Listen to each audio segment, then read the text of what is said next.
Voici une image à classer désormais dans les archives de l'armée de l'air. Un Mirage 2000 en pleine démonstration. Ce week-end, il fallait être au meeting aérien d'Angers-Marseille pour profiter de ce spectacle désormais historique. En effet, cet avion militaire effectuait une démonstration pour le public pour la dernière fois. La raison, le coût trop élevé de telles opérations. Pendant 12 minutes, le Mirage en a mis plein la vue au public. On peut voler à 180 km/h. On a fait un passage également à plus de 1000 km/h, à 30 mètres du sol, et il est capable de prendre 9G. Enfin, plein de performances qui en font un avion redoutable. Et bien, l'objectif, c'est aussi certainement de faire naître des vocations et de donner de l'émotion au public. Côté public, justement, petits et grands n'ont pas boudé leur plaisir.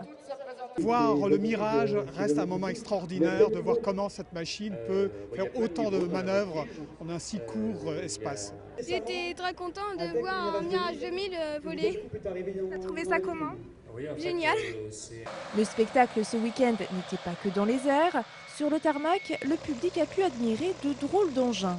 C'est un avion à forme particulière, c'est ça qu'aime le public, c'est un avion drôle puisqu'il a deux fuselages, une nacelle, deux moteurs et un énorme empennage au-dessus de tout ça, donc une forme très bizarre. Le meeting était organisé par le Musée régional de l'air. Pour cette 7e édition, une centaine d'avions de collection étaient présentés, certains ayant de nombreuses heures de vol derrière eux, comme l'avion de Jean Michel, construit dans les années 50.